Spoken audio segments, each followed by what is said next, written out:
श्री अकाल जी, मैं साहिबा थोड़ा साਰਿਆਂ ਦਾ ਬਹੁਤ-ਬਹੁਤ ਸਵਾਗਤ ਕਰਦੀ ਹਾਂ ਪ੍ਰੋਗਰਾਮ ਹੈਲਥ ਸ਼ੋ ਦੇ ਸੈਕਸ਼ਨ ਸੁਖ ਆਨੰਦ ਤੇ ਪਰਮ ਆਨੰਦ ਦੇ ਵਿੱਚ, ਜਿਸ ਦੇ ਵਿੱਚ ਅਸੀਂ ਗੱਲ ਕਰਦੇ ਹਾਂ ਤੁਹਾਡੇ ਪਰਿਵਾਰਿਕ ਜੀਵਨ ਨੂੰ ਲੈ ਕੇ, ਤੁਹਾਡੀ ਜ਼ਿੰਦਗੀ ਦੀਆਂ ਖੁਸ਼ੀਆਂ ਨੂੰ ਲੈ ਕੇ। ਤੇ ਪਰਿਵਾਰਿਕ ਜ਼ਿੰਦਗੀ ਦੀਆਂ ਇਸ ਕਰਕੇ ਕਿਉਂਕਿ ਜਿਹੜਾ ਪਰਿਵਾਰ ਹੈ ਉਹ ਇਨਸਾਨ ਨੂੰ ਹਮੇਸ਼ਾ ਬਨ ਕੇ ਰੱਖਦਾ ਹੈ। ਪਿਆਰ ਪਰਿਵਾਰ ਦੇ ਵਿੱਚ ਸਾਨੂੰ ਜਿਹੜਾ ਪਿਆਰ ਮਿਲਦਾ ਹੈ ਉਹ ਸ਼ਾਇਦ ਕਿਤੋਂ ਹੋਰ ਨਹੀਂ ਮਿਲ ਸਕਦਾ, ਔਰ ਉਹੀ ਪਿਆਰ ਜਿਹੜਾ ਹੈ ਸਾਨੂੰ ਸਾਡੇ ਸਮਾਜ ਦੇ ਵਿੱਚ ਵੀ ਰਹਿਣਾ ਸਿਖਾਉਂਦਾ ਹੈ। ਤੇ ਬਹੁਤ ਸਾਰੀ ਇਦਾਂ ਦੀਆਂ ਗੱਲਾਂ ਨੇ ਜਿਹੜੀਆਂ ਡਾਕਟਰ ਸਾਹਿਬ ਹਮੇਸ਼ਾ ਸਾਡੇ ਨਾਲ ਸਾਂਝੀਆਂ ਕਰਦੇ ਨੇ।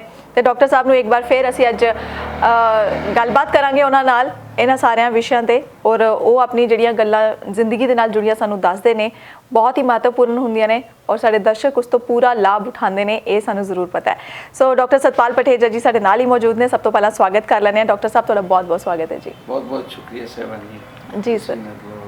स्वागत की गल करते हैं जी। आप पता की है भी ਜਿਹੜਾ ਹੈ ਤੁਸੀਂ ਸਾਡੀਆਂ ਗੱਲਾਂ ਸੁਣਦੇ ਆ ਜੀ, ਉਹ ਹੀ ਮੇਰੇ ਤੇ ਬਹੁਤ ਵੱਡੀ ਇੱਕ ਜਿਹੜੀ ਜਿਹਨੂੰ ਕਹਿੰਦੇ ਆਸਾਨ ਹੁੰਦਾ ਹੈ ਜੀ, ਔਰ ਦਰਸ਼ਕਾਂ ਤੱਕ ਪਹੁੰਚਾਉਣੇ ਆ ਉਹ ਜੀ। ਮੇਰੇ ਤੇ ਬਹੁਤ ਹੀ ਵੱਡਾ ਆਸਾਨ ਹੁੰਦਾ ਹੈ ਜੀ, ਔਰ ਦਰਸ਼ਕਾਂ ਦੀ ਜਿਹੜੀ ਹੈ ਨਜ਼ਰੇ ਇਨਾਇਤ ਹੈ ਕਿ ਉਹ ਮੇਰੀਆਂ ਬੋਰਿੰਗ ਗੱਲਾਂ ਨੂੰ ਸੁਣਦੇ ਰਹਿੰਦੇ ਆ। ਨਹੀਂ ਸਰ, ਇਹ ਬਹੁਤ ਜ਼ਰੂਰੀ ਹੈ ਅੱਜ ਦੇ ਟਾਈਮ ਦੇ ਵਿੱਚ ਇਹੋ ਜਿਹੀਆਂ ਗੱਲਾਂ ਕਰਨਾ, ਕਿਉਂਕਿ ਲੋਕ ਇਹਨਾਂ ਚੀਜ਼ਾਂ ਨੂੰ ਭੁੱਲ ਗਏ ਨੇ। ਇੰਨੇ ਕੰਮਾਂ ਕਾਰਾਂ 'ਚ ਵਿਅਸਤ ਹੋ ਚੁੱਕੇ ਨੇ, ਆਪਣੀ ਲਾਈਫ ਨੂੰ ਸੈਟਲ ਕਰਨ 'ਚ ਇੰਨੇ ਵਿਅਸਤ ਹੋ ਗਏ ਨੇ ਕਿ ਬਹੁਤ ਸਾਰੀਆਂ ਚੀਜ਼ਾਂ ਤੋਂ ਦੂਰ ਜਾ ਚੁੱਕੇ ਨੇ। ਸੋ ਇਹ ਗੱਲਾਂ ਕਰਨੀਆਂ ਕਿਤੇ ਨਾ ਕਿਤੇ ਬਹੁਤ ਜ਼ਰੂਰੀ ਬਣ ਜਾਂਦੀਆਂ ਨੇ। ਡਾਕਟਰ ਸਾਹਿਬ, ਜਿੱਦਾਂ ਆਪਾਂ ਗੱਲ ਕਰ ਰਹੇ ਹਾਂ ਹਮੇਸ਼ਾ ਪਰਿਵਾਰ ਨੂੰ ਲੈ ਕੇ, ਹਮੇਸ਼ਾ ਪਰਿਵਾਰ ਦੇ ਇਕੱਠੇ ਰਹਿਣ ਨੂੰ ਲੈ ਕੇ, ਜ਼ਿੰਦਗੀ ਦੀਆਂ ਗੱਲਾਂ ਨੂੰ ਲੈ ਕੇ, ਆਪਸੀ ਸੰਬੰਧਾਂ ਨੂੰ ਲੈ ਕੇ ਹਮੇਸ਼ਾ ਗੱਲ ਕਰਦੇ ਹਾਂ ਇਸ ਸ਼ੋਅ ਦੇ ਰਾਹੀਂ। ਤੇ ਇੱਕ ਸਵਾਲ ਜਿਹੜਾ ਅੱਜ ਅਸੀਂ ਸਵਾਲ ਕਰਾਂਗੇ, ਜ਼ਿਆਦਾਤਰ ਆਪਾਂ ਹਰ ਐਪੀਸੋਡ 'ਚ ਗੱਲ ਕਰਦੇ ਹਾਂ ਕਿ ਇਨਸਾਨ ਨੂੰ ਇੱਕ ਪਾਸੇ ਆਪਾਂ ਕਹਿੰਦੇ ਹਾਂ ਕਿ ਇਨਸਾਨ ਨੂੰ ਸ਼ਾਦੀ ਕਰਵਾਉਣੀ ਚਾਹੀਦੀ ਹੈ ਕਿਉਂਕਿ ਗ੍ਰਸਥ ਜੀਵਨ ਜਿਹੜਾ ਹੈ ਸਭ ਤੋਂ ਅੱਛਾ ਜੀਵਨ ਮੰਨਿਆ ਗਿਆ ਹੈ, ਔਰ ਦੂਜੇ ਪਾਸੇ ਤੁਸੀਂ ਕਈ ਵਾਰ ਕਹਿ ਦਿੰਦੇ ਹੋ ਕਿ ਵੀਰਜ ਨੂੰ ਗਵਾਉਣਾ ਜਿਹੜਾ ਹੈ ਉਹ ਉਸ ਤੋਂ ਮਤਲਬ ਉਹ ਬਹੁਤ ਸਿਹਤ ਲਈ ਹਾਨੀਕਾਰਕ ਹੈਗਾ। ਤੇ ਇਹ ਜਿਹੜੀ ਸਟੇਟਮੈਂਟਸ ਬਣਦੀਆਂ ਨੇ ਬਹੁਤ ਕੰਟਰਾਡਿਕਟਰੀ ਸਟੇਟਮੈਂਟਸ ਹੈਗੇ। ਤੇ ਸਾਡੇ ਦਰਸ਼ਕਾਂ ਨੇ ਵੀ ਇਹ ਸਵਾਲ ਪੁੱਛਿਆ ਸੀਗਾ ਕਿ ਡਾਕਟਰ ਸਾਹਿਬ ਇੱਕ ਪਾਸੇ ਤਾਂ ਕਹਿੰਦੇ ਕਿ ਇਨਸਾਨ ਨੂੰ ਸ਼ਾਦੀ ਕਰਵਾਉਣੀ ਚਾਹੀਦੀ ਹੈ, ਤੇ ਦੂਜੇ ਪਾਸੇ ਕਹਿ ਦਿੰਦੇ ਨੇ ਕਿ ਵੀਰਜ ਨੂੰ ਨਹੀਂ ਗਵਾਉਣਾ ਚਾਹੀਦਾ ਕਿਉਂਕਿ ਸਿਹਤ ਜਿਹੜੀ ਹੈ ਸਾਡੀ ਸਿਹਤ ਤੇ ਬਹੁਤ ਇਫੈਕਟ ਕਰਦੀ ਹੈ। ਸੋ ਇਹ ਕੰਟਰਾਡਿਕਟਰੀ ਸਟੇਟਮੈਂਟ ਹੈ, ਤੇ ਤੁਸੀਂ ਇਹਦੇ ਬਾਰੇ ਕੀ ਕਹੋਗੇ ਤੇ ਕਿੱਦਾਂ ਡਿਫਰੈਂਸ਼ੀਏਟ ਕਰਦੇ ਹੋ? ਬੇਟੇ ਕਈ ਐਪੀਸੋਡਾਂ ਵਿੱਚ ਜੀ ਜੀ ਤੁਹਾਨੂੰ ਮੈਂ ਕਹਿੰਦੇ ਸੁਣਿਆ ਜੀ ਕਿ access of everything is bad ਜੀ, ਬਟ ਕਿਸੇ ਚੀਜ਼ ਦਾ ਸਦਉਪਯੋਗ ਕਰਨਾ ਜੀ ਉਹ ਤਾਂ ਮਾੜਾ ਨਹੀਂ। ਬਿਲਕੁਲ। ਜਿਹੜਾ ਪਰਮਾਤਮਾ ਨੇ ਔਰਤ ਨੂੰ ਜੀ ਜਿਹੜਾ ਹੈ ਉਹ ਬਖਸ਼ਿਆ ਤੇ ਆਦਮੀ ਨੂੰ ਸਪਰਮ ਬਖਸ਼ਿਆ, ਉਹ ਸੰਭੋਗ ਕਰਕੇ ਜਿਹੜਾ ਹੈ ਪੈਦਾ ਕਰਦੇ ਹਨ ਜੀ। ਵਿਵਾਹ ਇੱਕ ਸਮਾਜਿਕ ਜ਼ਿੰਮੇਵਾਰੀ ਹੈ ਜੀ ਕਿ ਜਿਹੜੇ ਉੱਥੋਂ ਬੱਚੇ ਪੈਦਾ ਹੋਣਗੇ ਉਹਨਾਂ ਦੀ ਜਦੋਂ ਪੰਡਤ ਜੀ, ਮੁੱਲਾ, ਕੋਈ ਭਾਈ ਜੀ ਉਹਨਾਂ ਦਾ ਵਿਵਾਹ ਕਰਦਾ ਹੈ ਤਾਂ ਉਸ ਵੇਲੇ ਉਹਨਾਂ ਤੋਂ ਪਰਾਮਰਸ਼ ਲੈਂਦਾ ਹੈ ਕਿ ਤੁਸੀਂ ਜੋ ਬੱਚੇ ਤੁਹਾਡੇ ਪੈਦਾ ਹੋਣਗੇ ਉਹਨਾਂ ਦੀ ਜਿਹੜੀ ਹੈ ਰੋਟੀ ਪਾਣੀ ਦੀ ਜ਼ਿੰਮੇਵਾਰੀ, ਖਾਣ ਪੀਣ ਦਾ ਸਾਰਾ ਸਿਸਟਮ ਜੀ, ਰਹਿਣ ਦਾ ਸਿਸਟਮ, ਕੱਪੜੇ ਦਾ ਸਿਸਟਮ ਔਰ ਸਮਾਜਿਕ ਜ਼ਿੰਮੇਵਾਰੀਆਂ ਤੁਹਾਡੀਆਂ ਸਾਂਝੀਆਂ ਹੋਣਗੀਆਂ। ਬਿਲਕੁਲ। ਤਾਂ ਸਾਰੇ ਬੁੱਧੀਜੀਵੀ, ਸਾਰੇ ਸਮਾਜ ਜਾਂ ਸਾਰੀ ਦੁਨੀਆ ਇੱਕੋ ਗੱਲ ਨਾਲ ਸਹਿਮਤ ਹੈ ਕਿ ਘਰ ਗ੍ਰਸਤੀ ਪਤੀ ਪਤਨੀ ਤੋਂ ਬਿਨਾਂ ਨਹੀਂ ਚੱਲਦੀ, ਔਰ ਇਹ ਜਿਹੜੇ ਹੈ ਘਰ ਗ੍ਰਸਤੀ ਦੇ ਦੋ ਪਹੀਏ ਹੈ, ਪਤੀ ਪਤਨੀ, ਇਸ ਤੋਂ ਬਿਨਾਂ ਗ੍ਰਸਤੀ ਚੱਲ ਨਹੀਂ ਸਕਦੀ। ਬਿਲਕੁਲ। ਔਰ ਇਹਦੇ ਵਾਸਤੇ ਜੋੜਨ ਵਾਸਤੇ ਸੰਬੰਧ, ਆਪਸੀ ਸੰਬੰਧ ਜਿਹਨੂੰ ਆਪਾਂ ਸੰਭੋਗ ਕਹਿੰਦੇ ਹਾਂ ਜੀ, ਉਹ ਜ਼ਰੂਰੀ। ਜੇ ਇਹ ਸੰਬੰਧ ਨਹੀਂ ਬਣਦੇ ਤਾਂ ਪਤੀ ਪਤਨੀ ਦੇ ਵਿੱਚ ਉਹਦਾ ਸਮਾਜਿਕ ਰਿਸ਼ਤਾ ਖਤਮ ਹੋ ਜਾਂਦਾ ਹੈ। ਪਹਿਲਾਂ ਤਾਂ ਕੁਝ ਦੇਰ ਚੱਲ ਜਾਂਦੀ ਸੀ ਇਹ ਗੱਲ ਜੀ ਵੀ ਆਦਮੀ ਜੇ ਕੁਝ ਕਮਜ਼ੋਰ ਵੀ ਹੈ ਜੀ ਜਾਂ ਇਸਤਰੀ ਕੁਝ ਜਿਹੜੀ ਹੈ ਉਹਦੇ ਚ ਕੜਤਨ ਵੀ ਹੈ ਜੀ, ਤਾਂ ਉਹ ਕੁਝ ਦੇਰ ਚੱਲ ਜਾਂਦੀ ਸੀ, ਉਦੋਂ ਨੂੰ ਬੱਚਾ ਹੋ ਜਾਂਦਾ ਸੀ, ਉਹਨਾਂ ਦੀ ਐਡਜਸਟਮੈਂਟ ਹੋ ਜਾਂਦੀ। ਬਿਲਕੁਲ। ਲੇਕਿਨ ਅੱਜ ਸਮਾਜ ਵਿੱਚ ਕਾਲੀਪਨ ਹੈ ਜੀ, 4 ਚੁਫੇਰੇ ਸਪੀਡ ਇੰਨੀ ਵੱਧ ਗਈ ਕਿ ਸਾਡੇ ਵੇਲੇ ਸਪੀਡ ਤਾਂ ਇੱਕ ਗੱਡੇ ਦੀ ਹੁੰਦੀ ਸੀ ਜਾਂ ਵਧੀਆ ਤਾਂ ਟਮ ਟਮ ਦੀ ਹੁੰਦੀ ਸੀ, ਜਿਹੜਾ ਉਹਨੂੰ ਘੋੜਾ ਖਿੱਚਦਾ ਸੀਗਾ ਜੀ। ਅੱਜ ਸਪੀਡ ਹੈ ਨਾ ਜਿਹੜੀ ਜੀ ਬੱਚਿਆਂ ਦੀ, ਉਹ 100 120 ਦੀ ਹੈ। ਬਿਲਕੁਲ, ਬਹੁਤ ਜ਼ਿਆਦਾ ਜੀ। ਤਾਂ ਲੜਕੀਆਂ ਕਾਲੀਆਂ ਹੈ ਜੀ, ਲੜਕੀਆਂ ਜਿਹੜੀਆਂ ਹੈ ਅੱਜ ਕੱਲ੍ਹ ਉਹਨਾਂ ਕੋਲ ਮੋਬਾਈਲ ਹੈ ਜੀ, ਕੋਆਰਡੀਨੇਸ਼ਨ ਦਾ ਸਾਧਨ ਉਹਨਾਂ ਕੋਲ ਬਹੁਤ ਹੈ। ਹੂੰ ਉਹ ਜਿਹੜਾ ਹੈ ਮਤਲਬ ਆਪਣੇ ਮਾਪਿਆਂ ਨੂੰ ਦੱਸ ਦਿੰਦੀ ਹੈ ਪਹਿਲੇ ਦਿਨ ਹੂੰ ਸੁਹਾਗ ਰਾਤ ਵਾਲੇ ਦਿਨ ਵੀ ਇਸ ਭਾਈ ਵਿੱਚ ਕੁਛ ਨਹੀਂ, ਹੂੰ ਇਹ ਤਾਂ ਮੇਰੀ ਕਾਮ ਵਾਸ਼ਨਾ ਜਿਹੜੀ ਹੈ ਭੜਕਾ ਤਾਂ ਸਕਦਾ ਹੈ, ਜੀ ਪਰੰਤੂ ਸ਼ਾਂਤ ਕਰਕੇ ਮੈਨੂੰ ਆਤਮਿਕ ਤੇ ਜਿਹੜਾ ਹੈ ਸਰੀਰਕ ਸੁੱਖ ਦੇਣਾ ਹੈ ਜੋ ਅਸੀਂ ਗੱਲ ਨਹੀਂ। ਹੂੰ ਮੈਂ ਤਾਂ ਉੱਥੇ ਬੱਸ ਅੱਡੇ ਤੇ ਖੜੀ ਹਾਂ ਜੀ ਟੱਚੀ ਕੇਸ ਲੈ ਕੇ, ਹੂੰ ਤੇ ਜੇਕਰ ਤੁਸੀਂ ਮੈਨੂੰ ਲਿਜਾਣਾ ਤਾਂ ਲੈ ਜਾਓ, ਜੀ ਨਹੀਂ ਤਾਂ ਮੈਨੂੰ ਲਿਜਾਣ ਵਾਲੇ ਬਹੁਤ ਹੈ। ਬਿਲਕੁਲ ਇਹ ਸਮਾਜਿਕ ਰਿਸ਼ਤਾ ਹੂੰ ਵੀਰਜ ਨਾਲ ਹੀ ਬਣਦਾ ਹੈ। ਹੂੰ ਜੇ ਪਹਿਲੇ ਦਿਨ ਉਸ ਨੂੰ ਸੈਟੀਸਫੈਕਸ਼ਨ ਹੋਏਗੀ ਹੂੰ ਤਾਂ ਦੂਜੇ ਦਿਨ ਦੀ ਵੀ ਉਮੀਦ ਰੱਖ ਲਓ, ਜੇ ਪਹਿਲੇ ਦਿਨ ਨਹੀਂ ਹੋਈ ਤਾਂ ਉਹ ਇਹ ਗੱਲ ਕਹਿਣ ਵਿੱਚ ਕੋਈ ਚੀਜ਼ ਮਹਿਸੂਸ ਨਹੀਂ ਲੜਕੀਆਂ ਕਰਦੀਆਂ। ਬਿਲਕੁਲ ਤੁਸੀਂ ਕਿਹਾ ਸੀਗਾ ਕਿ ਵੇਸਟੇਜ ਔਰ ਸੰਭਾਲ ਕੇ ਰੱਖਣਾ, ਜੀ ਜਿਹੜਾ ਕਿਸੇ ਵੀ ਕੰਮ ਵਿੱਚ ਸੰਜਮ ਜ਼ਰੂਰੀ ਹੈ। ਹੂੰ ਜਿਵੇਂ ਮੈਂ ਕਿਹਾ ਸੀ ਕ੍ਰਿਸ਼ਨ ਮਹਾਰਾਜ ਜੀ ਦੀ ਗੱਲ ਕਹੀ ਸੀ ਹੂੰ ਕਿ ਮਹੀਨੇ ਵਿੱਚ ਯਾਨੀ 28 ਦਿਨਾਂ ਵਿੱਚ 2 ਵਾਰੀ ਸੈਕਸ ਕਰ ਲਓ। ਹੂੰ ਉਹ ਅਰਜਨ ਜੀ ਨੇ ਕਿਹਾ ਕਿ 2 ਵਾਰੀ ਨਹੀਂ ਵੱਧ ਚਾਹੀਦਾ, ਉਹ ਕਹਿੰਦਾ 4 ਵਾਰੀ ਕਰ ਲਓ। ਹੂੰ ਲੇਕਿਨ ਅੱਜ ਮਾਡਰਨ ਤੌਰ ਤੇ ਅਸੀਂ ਇਹ ਕਹਿੰਦੇ ਹਾਂ ਕਿ 8 ਵਾਰੀ ਕਰ ਲਓ, ਇੰਨੀ ਕੁ ਕਪੈਸਿਟੀ ਅਸੀਂ ਦਿੰਦੇ ਹਾਂ ਹੂੰ ਨਵੇਂ ਸ਼ਾਦੀशुदा ਜੋੜੇ ਨੂੰ। ਹੂੰ ਪਰ ਉਹ ਹੋਰ ਜ਼ਿਆਦਾ ਚਾਹੁੰਦਾ ਹੈ, ਹੂੰ ਉਹਦੀ ਵੀ ਥੋੜੀ ਦੇਰ ਵਾਸਤੇ ਅਸੀਂ ਸੈਟੀਸਫੈਕਸ਼ਨ ਉਹਨੂੰ ਕਰਾ ਦਿੰਦੇ ਹਾਂ। ਹੂੰ ਲੇਕਿਨ ਇਸ ਕੰਮ ਤੇ ਲੱਗੇ ਨਾ ਰਹੋ, ਕਿਉਂਕਿ ਜਿਹੜਾ ਵੀਰਜ ਹੈ ਹੂੰ ਇਹ ਐਡਾ ਸੌਖਾ ਨਹੀਂ ਬਣਦਾ। ਹੂੰ 40 ਕਿਲੋ ਭੋਜਨ ਵਿੱਚੋਂ ਇੰਨਾ ਕੁ ਵੀਰਜ ਨਿਕਲਦਾ ਹੈ ਜਿਹਨੂੰ 4 ਸੀਸੀ ਦੇ ਕਹਿੰਦੇ। ਹੂੰ ਜੇ ਅਸੀਂ ਦੀ ਕੀਮਤ 300 ਰੁਪਏ ਕਿਲੋ ਵੀ ਲਾਈਏ ਹੂੰ ਤਾਂ 12000 ਰੁਪਏ ਬਣਦਾ ਹੈ ਇੱਕ ਸੰਭੋਗ ਕਰਨ ਦਾ। ਜੀ ਉਨਾ ਹੀ ਪਤਨੀ ਖਾ ਜਾਂਦੀ ਹੈ ਤਾਂ 24000 ਰੁਪਏ ਵਿੱਚ ਸੰਭੋਗ ਹੁੰਦਾ ਹੈ। ਹੂੰ ਇਹ ਕਿਉਂਕਿ ਪਰਮਾਤਮਾ ਦੀ ਇੱਕ ਦਾਤ ਹੈ ਹੂੰ ਜਿਹੜੇ ਪਤੀ ਪਤਨੀ ਨੂੰ ਇਹ ਦਿੱਤਾ ਹੈ, ਹੂੰ ਤਾਂ ਇਹਦਾ ਸੁੱਖ ਸਰਵੋਪरि ਹੈ ਹੂੰ ਕਿ ਤੁਸੀਂ ਜ਼ੁਬਾਨ ਨਾਲ ਇਹਨੂੰ ਉਲੇਖ ਨਹੀਂ ਕਰ ਸਕਦੇ, ਹੂੰ ਕਿਸੇ ਪੈਨ ਨਾਲ ਲਿਖ ਨਹੀਂ ਸਕਦੇ, ਕਿਸੇ ਇਸ਼ਾਰੇ ਨਾਲ ਇਹਨੂੰ ਦਾ ਸੁੱਖ ਨੂੰ ਦੱਸ ਨਹੀਂ ਸਕਦੇ। ਅੱਜ ਤੱਕ ਕਿਸੇ ਨੇ ਨਹੀਂ ਦੱਸਿਆ ਕਿ ਇਸ ਦਾ ਜਿਹੜਾ ਸਵਾਦ ਹੈ ਖੱਟਾ ਹੈ, ਹੂੰ ਕੌੜਾ ਹੈ, ਮਿੱਠਾ ਹੈ ਬਿਲਕੁਲ ਜਾਂ ਕੋਈ ਹੋਰ ਹੈ। ਹੂੰ ਲੇਕਿਨ ਸਾਰੀ ਦੁਨੀਆ ਇਹਦੇ ਦੁਆਲੇ ਲੱਗੀ ਹੋਈ ਹੈ, ਕਿਉਂਕਿ ਕਾਰਨ ਕੀ ਹੈ ਕਿ ਸੈਕਸ ਦਾ ਸੁੱਖ ਹੂੰ ਸਰਵੋਪरि ਹੈ, ਹੂੰ ਇਹ ਤੋਂ ਵੱਧ ਕੋਈ ਸੁੱਖ ਹੈ ਨਹੀਂ। ਤਾਂ ਇਹਦੇ ਵਿੱਚ ਸੰਜਮ ਵਰਤ ਕੇ ਜੇਕਰ ਤੁਸੀਂ ਆਪਣੀਆਂ ਪਰਿਵਾਰਕ ਖੁਸ਼ੀਆਂ ਹਾਸਲ ਕਰਦੇ ਹੋ ਜੀ ਤਾਂ ਇਦੋਂ ਵੱਡਾ ਸਵਰਗ ਕੋਈ ਨਹੀਂ। ਬਿਲਕੁਲ ਜੇਕਰ ਤੁਸੀਂ ਆਪਣੀ ਸਿਹਤ ਹੂੰ ਦੀ ਕੀਮਤ ਤੇ ਜਾਂ ਮਤਲਬ ਵੀਰਜ ਜ਼ਿਆਦਾ ਕੱਢ ਕੇ ਕਰਦੇ ਆ ਤਾਂ ਉਹ ਗਲਤ ਹੈ, ਜੀ ਉਹਨੂੰ ਕੋਈ ਠੀਕ ਨਹੀਂ ਸਮਝੂਗਾ, ਨਾ ਕੋਈ ਡਾਕਟਰ ਠੀਕ ਕਹੂਗਾ, ਹੂੰ ਨਾ ਕੋਈ ਜਿਹੜਾ ਬੁੱਧੀਜੀਵੀ ਠੀਕ ਕਹੂਗਾ। ਹੂੰ ਤੇ ਤੁਸੀਂ ਥੋੜੀ ਦੇਰ ਆਪਣੇ ਆਪ ਨੂੰ ਵੀ ਠੀਕ ਨਹੀਂ ਕਹੋਗੇ, ਪਤੀ ਪਤਨੀ ਵੀ ਠੀਕ ਨਹੀਂ ਕਹਿੰਦੇ ਹੂੰ ਹੂੰ ਜੇ ਉਹ ਜ਼ਿਆਦਾ ਕਰਦੇ ਆ। ਜੀ ਲੇਕਿਨ ਅਵੇਸ਼ ਵਿੱਚ ਆ ਕੇ ਜਿਹੜਾ ਸੈਕਸ ਕਰਨਾ ਉਹ ਗਲਤ ਹੈ। ਹੂੰ ਨਿਯਮਿਤ ਸੈਕਸ ਕਰੋ। ਜੇਕਰ ਨਿਯਮਿਤ ਸੈਕਸ ਨਹੀਂ ਕਰੋਗੇ ਹੂੰ ਤਾਂ ਆਦਮੀ ਦਾ ਸੈਕਸ ਹੈ ਜਿਹੜਾ ਉਹ ਸੈਕਸੁਅਲ ਡੈਵੀਏਸ਼ਨ ਇਹਨੂੰ ਕਹਿੰਦੇ ਅਸੀਂ, ਜੀ ਸੈਕਸੁਅਲ ਡੈਵੀਏਸ਼ਨ, ਜੀ ਉਹਦਾ ਐਕਟ ਭੁੱਲ ਜਾਂਦਾ ਹੈ। ਹੂੰ ਜੇ ਅਸੀਂ 10 ਕੁ ਮਿੰਟ ਮਾਂ ਐ ਕਰ ਲਈਏ ਨਾ ਜੀ ਤੇ ਉਸ ਤੋਂ ਬਾਅਦ ਸਾਡੀ ਮਾਂ ਇੱਧਰ ਨਹੀਂ ਆਊਗੀ, ਐਕਸ਼ਨ ਭੁੱਲ ਜਾਂਦੀ ਹੈ। ਬਿਲਕੁਲ ਇਸ ਤਰ੍ਹਾਂ ਉਹ ਵੀ ਐਕਸ਼ਨ ਭੁੱਲ ਜਾਂਦਾ ਹੈ ਜੀ ਜਾਂ ਹਾਈਪਰ ਐਕਸ਼ਨ ਹੋਣ ਲੱਗ ਪੈਂਦੇ ਆ ਹੂੰ ਕਿ ਜਦੋਂ ਬਹੁਤੀ ਦੇਰ ਬਾਅਦ ਸੈਕਸ ਕਰਦੇ ਆ ਪਤੀ ਪਤਨੀ, ਜੀ ਨਾ ਉਹਨਾਂ ਨੂੰ ਸੈਟੀਸਫੈਕਸ਼ਨ ਮਿਲਦੀ ਹੈ ਨਾ ਉਹਨਾਂ ਨੂੰ ਸੁੱਖ ਮਿਲਦਾ ਹੈ, ਉਹ ਛੇਤੀ ਡਿਸਚਾਰਜ ਦਾ ਮਤਲਬ ਸ਼ਿਕਾਰ ਹੋ ਜਾਂਦੇ ਹੂੰ ਇਸ ਕਰਕੇ ਸੈਕਸ ਜ਼ਰੂਰੀ ਵੀ ਹੈ। ਹੂੰ ਔਰ ਸਾਰਿਆਂ ਤੋਂ ਵੱਡੀ ਗੱਲ ਹੈ ਕਿ ਵਰਲਡ ਹੈਲਥ ਆਰਗੇਨਾਈਜੇਸ਼ਨ ਕੋਈ ਦੂਜੀਆਂ ਤੀਜੀਆਂ ਸਾਰਿਆਂ ਨੇ ਇੱਕ ਬਾਤ ਨੂੰ ਕਹਿ ਦਿੱਤਾ ਹੈ ਕਿ ਜੇਕਰ ਤੁਸੀਂ ਸੈਕਸ ਸੰਭੋਗ ਯਾਨੀ ਹੂੰ ਨਿਯਮਿਤ ਕਰਦੇ ਰਹਿੰਦੇ ਆ ਤਾਂ ਤੁਹਾਡੇ ਦਿਮਾਗੀ ਬੋਝ ਵੀ ਲੱਥਾ ਰਹਿੰਦਾ ਹੈ ਹੂੰ ਔਰ ਕਈ ਬਿਮਾਰੀਆਂ ਤੋਂ ਵੀ ਬਚੇ ਰਹਿੰਦੇ ਆ। ਜੀ ਔਰ ਸਭ ਤੋਂ ਵੱਡੀ ਗੱਲ ਕਹੀ ਹੈ ਕਿ ਉਹਨਾਂ ਦੀ ਉਮਰ ਲੰਬੀ ਹੁੰਦੀ ਹੈ ਹੂੰ ਜਿਹੜੇ ਨਿਯਮਿਤ ਸੰਭੋਗ ਕਰਦੇ ਰਹਿੰਦੇ ਆ। ਜੀ ਇਸ ਕਰਕੇ ਮੈਂ ਸੰਭੋਗ ਕਰਨ ਦੀ ਤੇ ਜਿਹੜੀ ਹੈ ਵਿਆਹ ਕਰਨ ਦੀ ਇਹਦੇ ਪੱਖ ਵਿੱਚ ਹੈ। ਹੂੰ ਲੇਕਿਨ excess of everything is bad, bad ਜੀ ਕਿ ਜਦੋਂ ਤੁਸੀਂ ਜ਼ਿਆਦਾ ਕਰਦੇ ਆ ਉਦੋਂ ਗਲਤ ਹੈ। ਹੂੰ ਫਿਰ ਜਿਹਨੂੰ ਆਪਾਂ ਵਿਭਚਾਰ ਕਹਿੰਦੇ ਹਾਂ, ਜੀ ਕਿ ਪਰਾਈਆਂ ਔਰਤਾਂ ਨਾਲ ਜੇ ਕੋਈ ਸੰਭੋਗ ਕਰਦਾ ਹੈ ਹੂੰ ਤਾਂ ਉਹਦਾ ਸਮਾਜਿਕ ਰੁਤਬਾ ਵੀ ਘਟਦਾ ਹੈ, ਹੂੰ ਪਰਿਵਾਰਕ ਰਿਲੇਸ਼ਨਸ ਵੀ ਖਰਾਬ ਹੁੰਦੇ ਆ, ਹੂੰ ਬੰਦੇ ਦੀ ਸਮਾਜ ਦੇ ਵਿੱਚ ਵੀ ਜਿਹੜੀ ਹੈਗੀ ਹੈ ਵੈਲਿਊ ਘਟ ਜਾਂਦੀ ਹੈ। ਹੂੰ ਬਦਨਾਮੀ ਹੋਣ ਦੇ ਚਾਂਸ ਵੀ ਰਹਿੰਦੇ ਆ। ਬਿਲਕੁਲ। ਔਰ ਸਭ ਤੋਂ ਜ਼ਿਆਦਾ ਖਤਰਨਾਕ ਹੁੰਦਾ ਹੈ ਕਿ ਆਪਸੀ ਸੰਬੰਧ ਹੈ ਜੇ ਕਿਸੇ ਗੈਰ ਜਨਾਨੀ ਨਾਲ ਕਰਦੇ ਆ ਤਾਂ ਗਰਮੀ ਪੈਦਾ ਹੋ ਜਾਂਦੀ ਹੈ, ਜਿਹਨੂੰ ਆਪਾਂ ਕਈ ਐਪੀਸੋਡਾਂ ਵਿੱਚ ਪਹਿਲਾਂ ਵੀ ਕਹਿ ਚੁੱਕੇ ਹਾਂ ਕਿ ਸਿਫਿਲਿਸ ਪੈਦਾ ਇੱਥੋਂ ਹੀ ਹੁੰਦੀ ਹੈ, ਗਨੋਰੀਆ ਪੈਦਾ ਇੱਥੋਂ ਹੀ ਹੁੰਦਾ ਹੈ, ਔਰ ਏਡਜ਼ ਨਾਮਰਾਦ ਰੋਗ ਵੀ ਇੱਥੋਂ ਪੈਦਾ ਹੁੰਦਾ ਜਿਹਦਾ ਕੋਈ ਇਲਾਜ ਨਹੀਂ ਤੱਕ ਹੈ। ਜੀ ਬਿਲਕੁਲ। ਤਾਂ ਇਸ ਤਰ੍ਹਾਂ access of everything is bed ਜੀ। ਤੇ ਜਿਹੜੇ ਗ੍ਰਸਤੀ ਜੀਵਨ ਨੂੰ ਤਾਂ ਸ੍ਰੀ ਗੁਰੂ ਨਾਨਕ ਦੇਵ ਜੀ ਨੇ ਵਧੀਆ ਦੱਸਿਆ। ਬਿਲਕੁਲ।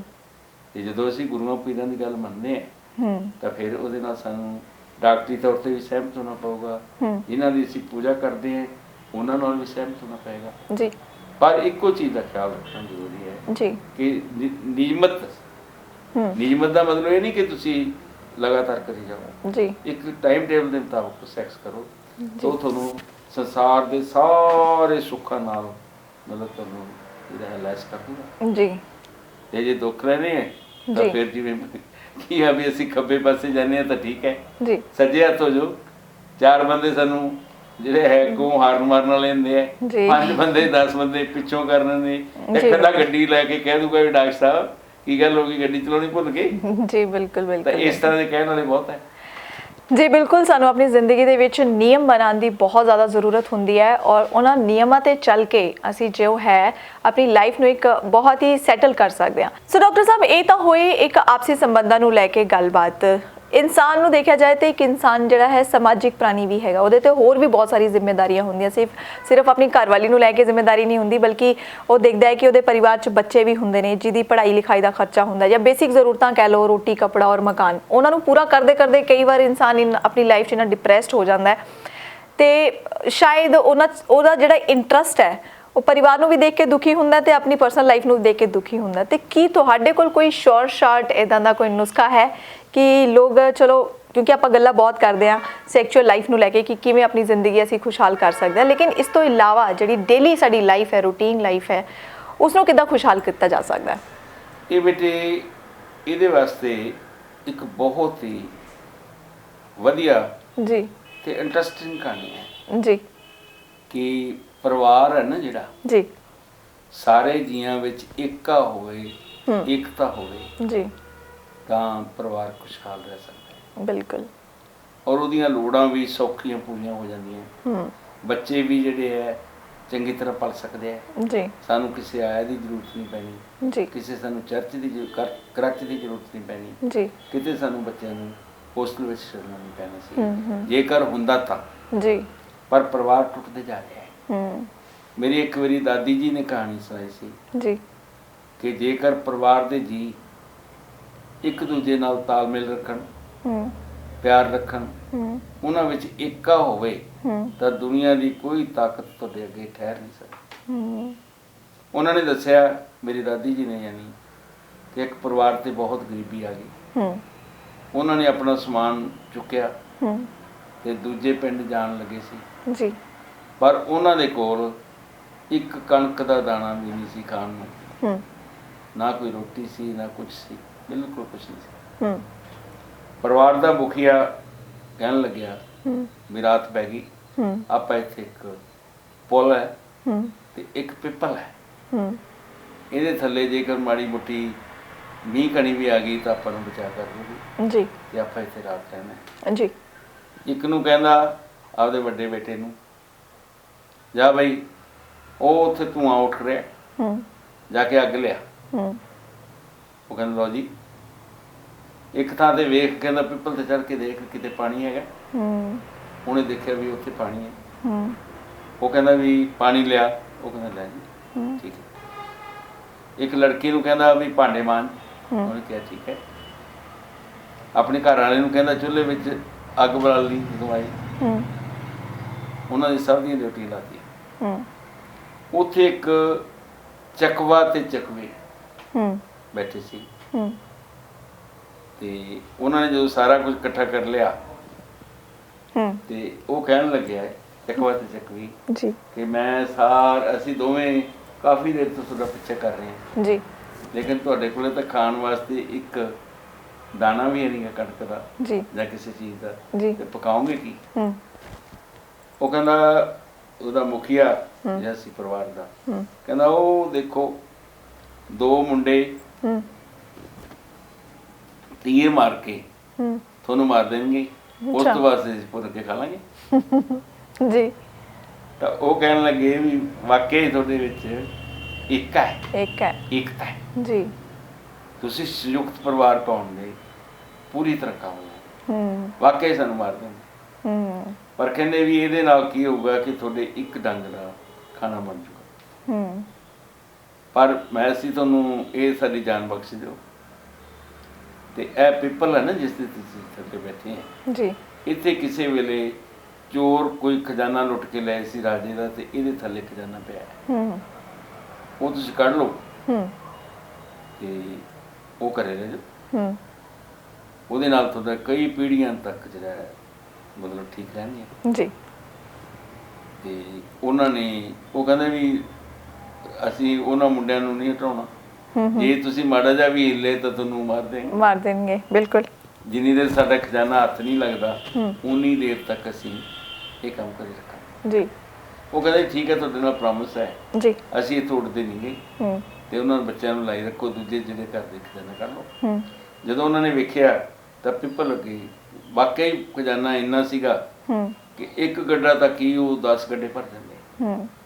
ਉਹਨਾਂ ਨੇ ਕੀ ਕੀਤਾ, ਇੱਕ ਗੱਡਾ ਰਾਤ ਨੂੰ ਭਰ ਕੇ ਆਪਦੇ ਘਰੇ ਲੈ ਗਏ, ਦੂਜਾ ਲੈ ਗਏ, ਤੀਜਾ ਲੈ ਗਏ, ਇਸ ਤਰ੍ਹਾਂ 5-7 ਦਿਨਾਂ ਦੇ ਵਿੱਚ ਸਾਰਾ ਖਜ਼ਾਨਾ ਉਹ ਆਪਦੇ ਘਰੇ ਲੈ ਗਏ। ਉਹ ਅਮੀਰ ਹੋ ਗਏ ਜੀ, ਅਮੀਰ ਹੋ ਗਏ। ਤੇ ਇੱਕ ਗੁਆਂਢਣ ਸੀ ਜੀ, ਉਹ ਫੱਫੇ ਕੁੱਟਣੀਆਂ ਹੁੰਦੀਆਂ ਜੀ, ਇੱਕ ਔਰਤਾਂ, ਉਹ ਹਰ ਇੱਕ ਘਰ ਤੇ ਨਿਗਾਹ ਰੱਖਦੀਆਂ। ਅੱਛਾ। ਹਰ ਇੱਕ ਘਰ ਵਿੱਚ ਪਟਕ ਪਾਉਂਦੀਆਂ ਜੀ। ਫੱਫੇ ਕੁੱਟਣੀ ਦਾ ਮਤਲਬ ਇਹ ਹੁੰਦਾ ਹੈ ਕਿ ਗਲਤ ਗੱਲਾਂ ਕਰਕੇ ਦੂਜੇ ਵਿੱਚ ਜਿਹੜਾ ਹੈ ਪਟਕ ਪਾ ਕੇ ਉਹਨਾਂ ਨੂੰ ਲਾਉਂਦੀਆਂ ਜੀ। ਤਾਂ ਉਹਨਾਂ ਨੇ ਜੀ ਉਹ ਸਕੀਮ ਬਣਾਈ ਜੀ ਵੀ ਇਹਨਾਂ ਤੋਂ ਪੁੱਛੀਏ ਵੀ ਇਹ ਖਜ਼ਾਨਾ ਕਿੱਥੋਂ ਲੈ ਕੇ ਆਏ। ਉਹਨੇ ਘਰ ਵਾਲੀ ਨੇ ਦੱਸਤਾ ਵੀ ਇਹ ਖਜ਼ਾਨਾ ਤਾਂ ਅਸੀਂ ਇਸ ਤਰ੍ਹਾਂ ਕਰਕੇ ਲੈ ਕੇ ਆਏ ਸੀ। ਸਾਰੇ ਜਿਹੜੀ ਗੱਲਬਾਤ ਹੋਈ ਸੀ ਉਹ ਵੀ ਦੱਸਦੀ ਜੀ, ਅਸੀਂ ਇਸ ਫਲਾਣੇ ਥਾਂ ਤੇ ਠਹਿਰੇ ਸੀ, ਫਲਾਣੇ ਥਾਂ ਤੋਂ ਅਸੀਂ ਜਿਹੜੀ ਹੈਗੀ ਹੈ ਅੱਗ ਮੰਗਾਈ ਸੀ, ਫਲਾਣੇ ਥਾਂ ਤੋਂ ਪਾਣੀ ਮੰਗਾਇਆ ਸੀ। ਤੇ ਉਹਨਾਂ ਨੇ ਵੀ ਉਹੀ ਕੰਮ ਕੀਤਾ ਵੀ ਅਸੀਂ ਵੀ ਉਮੀਦ ਬਣ ਜਾਗੇ। ਉੱਥੇ ਚਲੇ ਗਏ, ਉੱਥੇ ਉਵੇਂ ਹੀ ਉਹਨਾਂ ਨੇ ਰਾਤ ਕੱਟੀ, ਯਾਨੀ ਕੱਟਣ ਦੀ ਤਿਆਰੀ ਕੀਤੀ ਜੀ। ਉਵੇਂ ਹੀ ਉਹਨਾਂ ਨੇ ਆਪਦੇ ਮੁੰਡੇ ਜਿਹੜੇ ਸੀਗੇ ਤੀਰ ਰੱਖ ਕੇ ਕਰਤੇ ਜੀ। ਉਵੇਂ ਹੀ ਉਹਨੇ ਆਪਣੇ ਲੜਕੀ ਨੂੰ ਕਿਹਾ, ਹੁਣ ਉਹਨੇ ਮੁਖੀਏ ਨੇ ਉਹਨੂੰ ਆਪਦੀ ਘਰ ਵਾਲੀ ਨੂੰ ਹਦਾਇਤ ਦਿੱਤੀ ਵੀ ਭਾਂਡੇ ਮਾਂਜ ਲਾ। ਉਹ ਕਹਿੰਦੇ ਖਾਣ ਨੂੰ ਤਾਂ ਕੁਛ ਹੈ ਨਹੀਂ ਤੇ ਭਾਂਡਿਆਂ ਨੂੰ ਸਿਰ 'ਚ ਮਾਰਨੇ ਜੀ। ਦੂਜੇ ਨੂੰ ਕਹਿਣ ਲੱਗਿਆ ਵੀ ਉਹ ਉੱਥੇ ਵੇਖ ਅੱਗ, ਧੂੰਆਂ ਨਿਕਲ ਰਿਹਾ ਜੀ, ਤੇ ਉੱਥੋਂ ਅੱਗ ਲੈ ਆ। ਤੇ ਆਪਦੇ ਪਿਓ ਨੂੰ ਕਹਿਣ ਲੱਗਿਆ ਵੀ ਉੱਥੇ ਜਿਹੜੇ ਖਾਣ ਨੂੰ ਤਾਂ ਕੁਛ ਹੈ ਨਹੀਂ, ਅੱਗ 'ਚ ਬਚਣੇ। ਦੂਜੇ ਨੂੰ ਕਹਿੰਦਾ ਵੀ ਉਹ ਵੇਖ ਪਾਣੀ ਦੇਖ ਕਿੱਥੇ ਹੈ, ਉਹ ਕਹਿੰਦੇ ਅੱਗ ਪਾਣੀ 'ਚ ਡੁੱਬਣਾ। ਉਹ ਨਾ ਜਿਹੜਾ ਹੈਗਾ ਚਕਵਾ ਤੇ ਚੱਕਵੀ, ਉਹ ਕਹਿਣ ਲੱਗੇ ਵੀ ਜਿਹੜੇ ਉਹ ਬੰਦੇ ਸੀ ਨਾ ਉਹਨਾਂ ਵਿੱਚ ਇੱਕ ਸੀ ਜੀ। ਬਿਲਕੁਲ। ਉਹ ਕਹਿੰਦਾ ਉਹ ਮਾਰ ਦੇਣਗੇ ਜਿਹੜੇ ਤੁਹਾਨੂੰ। ਉਵੇਂ ਉਹਨੇ ਜਿਹੜੇ ਸਰ ਦੇ ਵਿੱਚ ਜੀ ਜੇ ਲੁਕੋ ਕੇ ਜਿਵੇਂ ਮੋਰਚਾ ਬਣਾਉਂਦਾ ਨਾ ਫੌਜੀ ਜੀ, ਉਵੇਂ ਬੈਠੇ ਸੀਗੇ। ਕਹਿੰਦਾ ਉਹਨਾਂ ਦਾ ਤਾਂ ਨਿਸ਼ਾਨਾ ਵੱਜਣਾ ਨਹੀਂ ਗਾ, ਇਸ ਕਰਕੇ ਤੁਸੀਂ ਆਪਦੇ ਘਰੇ ਜਾਓ, ਅਸੀਂ ਖਜ਼ਾਨਾ ਖਜੂਨਾ ਕੁਛ ਨਹੀਂ ਦੇਣਾ ਤੇ ਨਾ ਤੁਸੀਂ ਸਾਨੂੰ ਮਾਰ ਸਕਦੇ। ਬਿਲਕੁਲ। ਇਸ ਤਰ੍ਹਾਂ ਕੋਈ ਵੀ ਆਦਮੀ ਤੁਹਾਡੀ ਮਦਦ ਤਾਂ ਕਰੂਗਾ ਜੀ ਜਾਂ ਤਾਂ ਉਹਨੂੰ ਡਰ ਹੋਵੇ, ਬਿਲਕੁਲ, ਜਾਂ ਤੁਹਾਡੇ ਤੋਂ ਕੁਛ ਲਾਲਚ ਹੋਵੇ, ਬਿਲਕੁਲ, ਲਾਭ ਦਾ ਲਾਲਚ ਹੋਵੇ। ਦੋ ਕੰਮਾਂ ਵਾਸਤੇ ਤੁਹਾਨੂੰ ਕੋਈ ਸਲਾਹਕਾਰ ਸਲਾਹ ਦਿੰਦਾ ਵੀ ਆਹ ਕੰਮ ਕਰੋ, ਨਹੀਂ ਤਾਂ ਨਹੀਂ ਦਿੰਦਾ। ਬਿਲਕੁਲ।